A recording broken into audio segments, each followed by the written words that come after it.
would like to ask something, Mr. Velvet. Just call me Waver, please. Very well, Waver. I have a basic understanding of the concept of the noble reflections. I believe I do, at least. But I'm unsure. May I ask some more scientific queries while we walk? To be frank, I am well acquainted with the theory behind them, but ultimately Sion will be able to tell you the more intricate details behind, well, depends on if it's the operation or composition, but I'll be happy to answer some right now before we go into the reflection hall. Very well. I understand the basic property of a regular summoning includes, and he actually goes into very in-depth theory. Like, this came out of nowhere. He's been very quiet, but now he's chatting up a very long storm. Hold up, You go. Mr. Derniac. I do believe that. Just to check, you didn't study at the Department of Spiritual Evocation, did you? No, most of these are my own assumptions and theory from the bits and pieces I've been able to gather. That is a. Go on. No, you go. Oh, I was gonna say, well, I thought this was pretty common to know. Not in particular. Spiritual evocation is, I don't want to say neglected department, but ghost liners are not exactly practical for most mages to utilize. Well, Of course, there are exceptions, but you know, it's not exactly standard practice nowadays. His thesis, as you say, from my village anyway, is pretty standard knowledge. If you tell me that you've been summoning servants out in the middle of the desert, I'm going to be pissed. No, didn't say we were summoning servants. I don't There like have been the. a couple. I don't like the ambiguous tone there. Mac does speak up. I may be cheating a little bit because my family magecraft has somewhat to do with summoning, but the majority of this is, as I said, my own guesstimations. I studied up a bit on the way here. He says, like, creating a thesis like this in a few days is normal. To be frank, I would have loved to have you in my classroom because, for one, you have a fringe magecraft that deals with a mystery that is not very common and will be very hard to refine as time goes on. However, it is stable in its unique properties, and since it utilizes the sixth imaginary element, it is quite unique in its properties. Maybe I should have expected you to have a more involved understanding at this point. Well, couldn't this thesis also involve summoning, well, not just servants, but other things of, I don't know, divine nature, perhaps?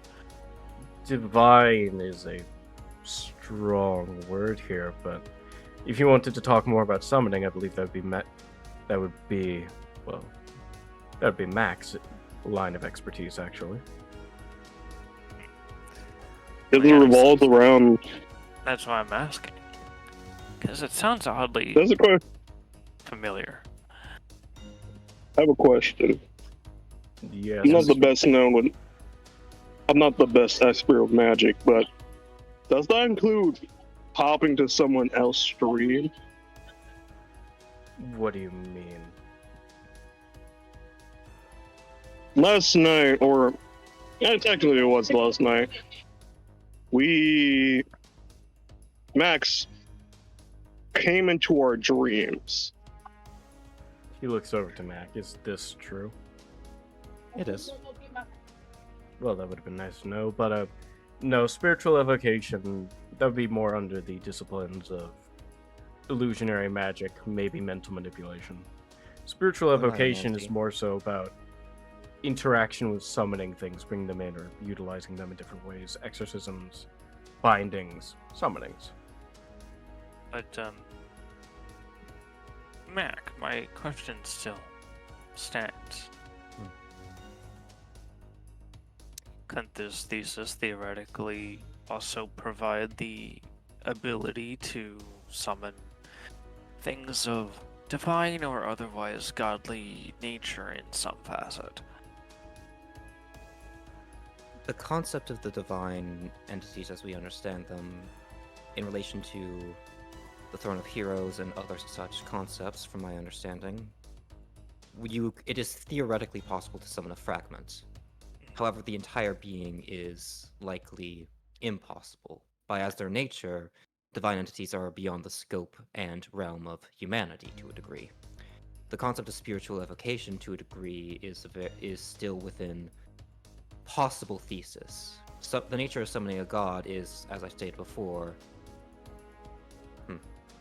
Well, not particularly summoning a... It would be impossible. To be frank, to be straightforward, divine spirits are impossible to summon into the world.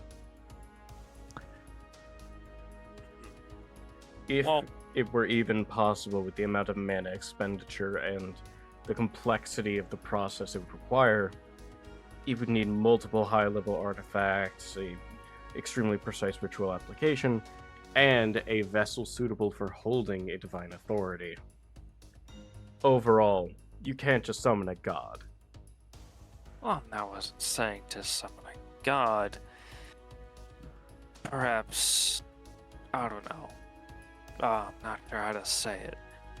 Maybe like a fragment or essence, something like that. Like a fragment of their authority, or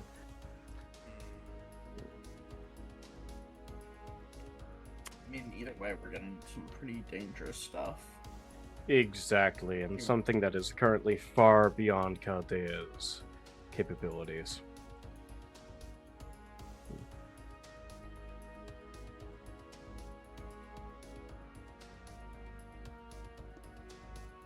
I don't pretend to know much about summoning and all this. My magecraft doesn't really,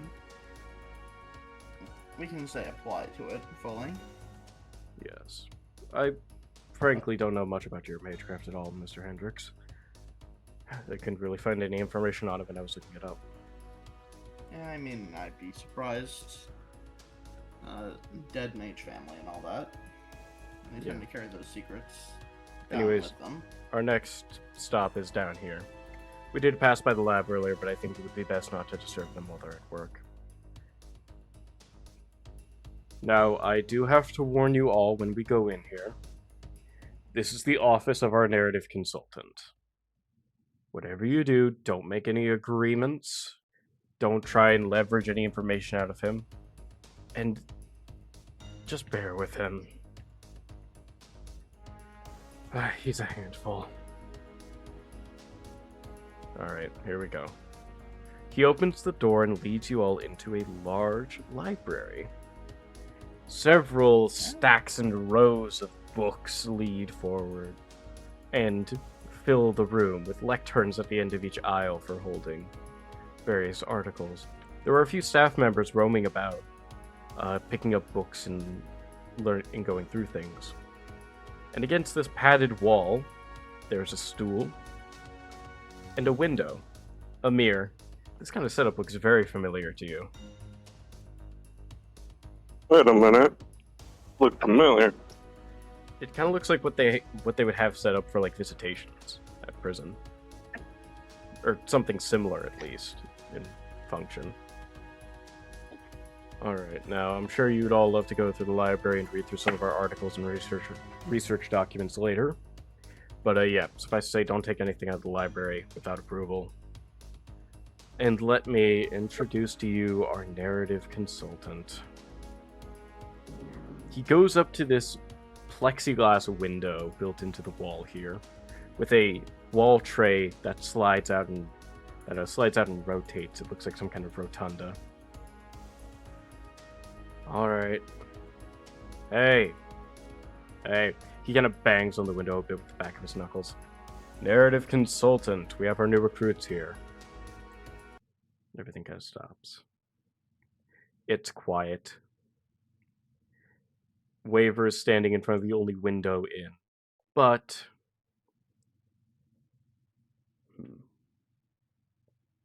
let me see here.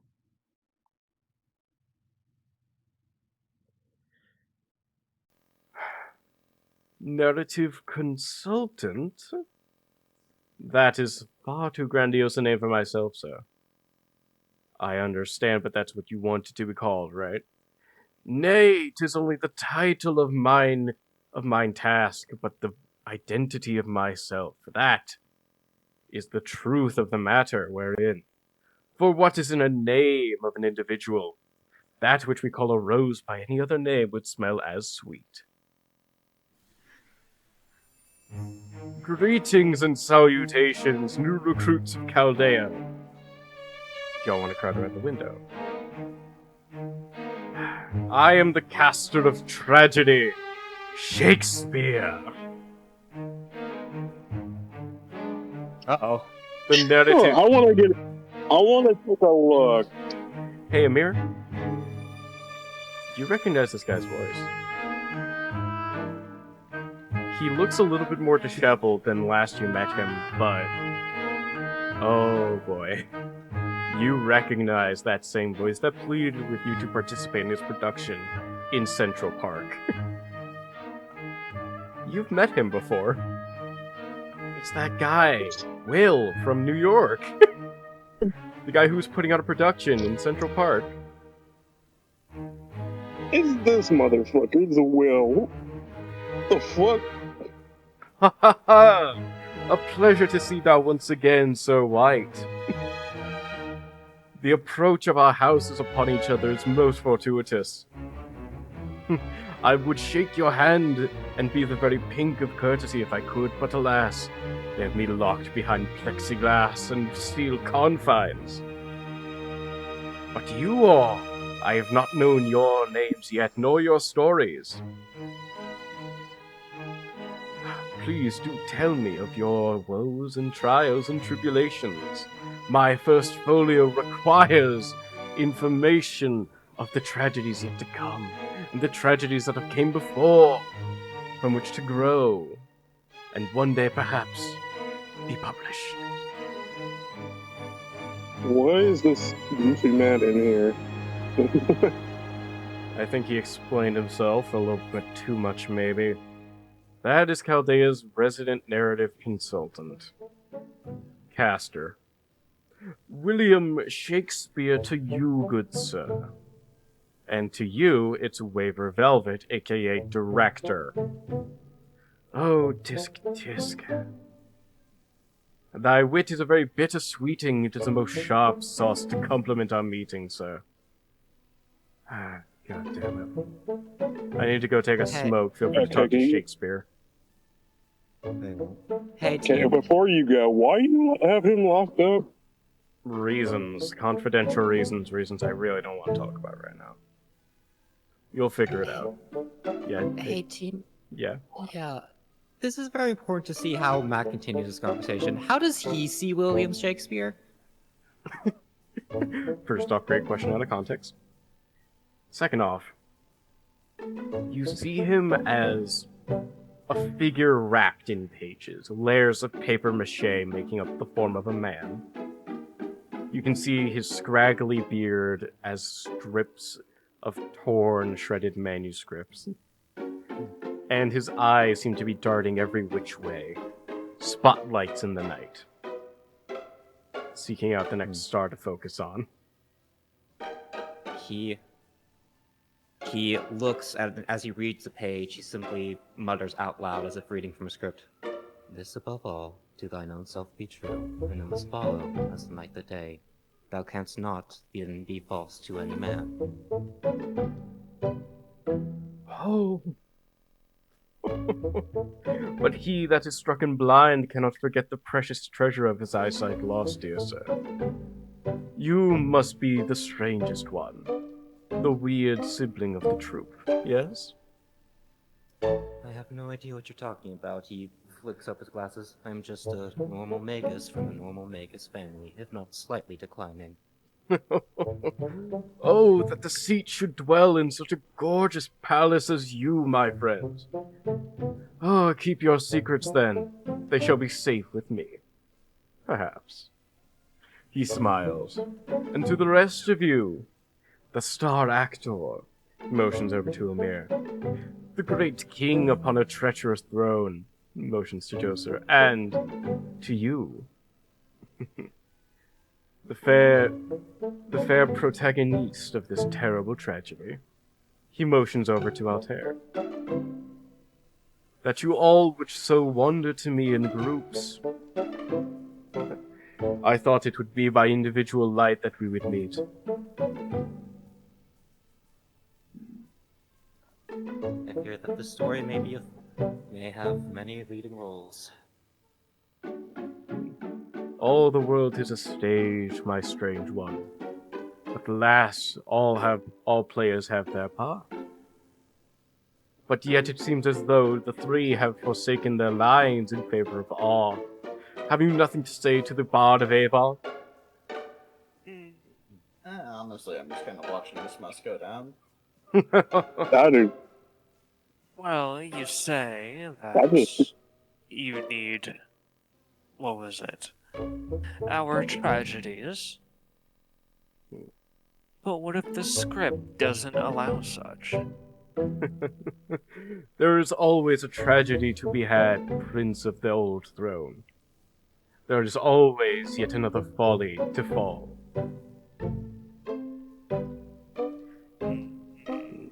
I only write tragedies by manner of commonplace, by the interest of the most known stories. From Hamlet to Lear to the Henrys, I alone write tragedies exclusively. Well, that is a lie. The Taming of the Shrew was also quite good, but far more neglected. Alas, 'tis my incarnation to be that of tragedy. So please tell me your tale, and I shall respond in kind. As much as I would, we were told not to. But alas, nurse, a gentleman that loves to hear himself talk will speak more in a minute than he will stand to in a month. Do not let me prattle on, and nay, don't let me badger your ears. You've been badgering for quite some time now. And yet no response be given, no tragedy handed over by which means I might make a new tale. Oh, lonesome perhaps is me. More one-on-ones might work for you, but I think for now we're quite comfortable with minor introductions. Art thou sure? Perhaps thou shalt seek thy director and request a narrative consultation for that weapon of yours. He motions to Joser's crook. I can practically smell the drama wafting off of that weapon of old. The blade requires repair, does it not? It does. And I required to seek someone out to, repair it. Then thou'st have found the smith and the poet. I write in tragedies, but I forge in legend. And that story of yours is quite pernicious and quite appealing. So, let me get this straight. You want the story of the blade to repair it? Yes, it shall be a good starting point. To see it forged anew, that shall be my cost. Well, perhaps when we're done with the tour, I will whim you with the tale of siblings that once battled into the night. Oh, to entertain me with such tales would be my pleasure and privilege. But until then, Prince of the Empty Throne, to you I bade good tidings, and best manners on your next meeting.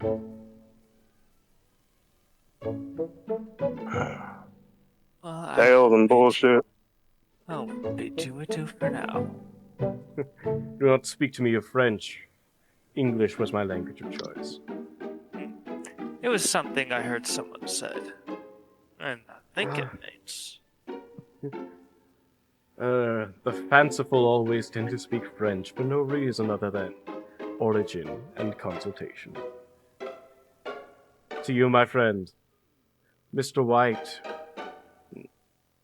I wish you and your coterie good tidings, and I pray that the bed finds thee well.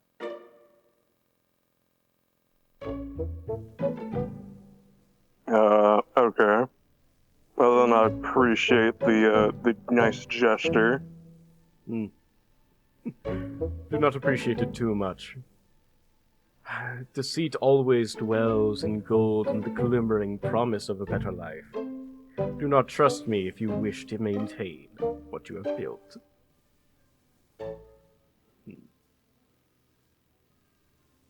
Fare thee well. And he closes the window. Waver looks over. Yeah, you can see why we keep him locked up, right? Well, with that, I do believe that's most of our major facilities outside of the research lab, but I don't think we need to go bother them right now. What say, after that load of malarkey, we go get your reflections, huh? I mean, that sounds better than dealing Sounds with him again. wonderful. Alright. I thought he was talking about some trauma or something going on.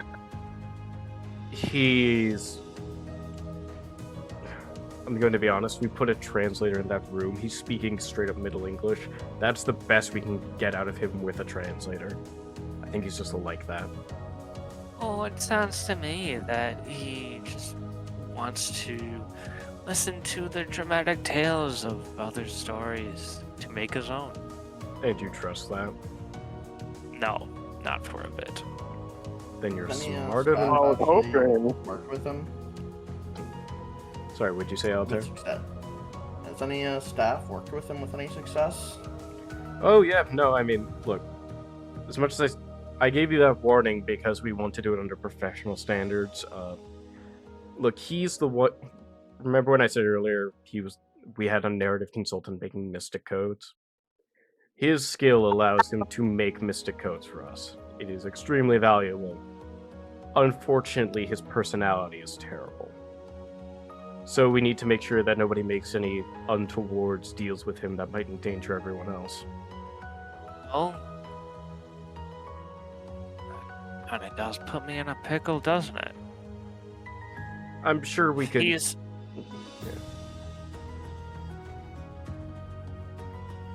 Go ahead. What were you gonna... Oh, okay.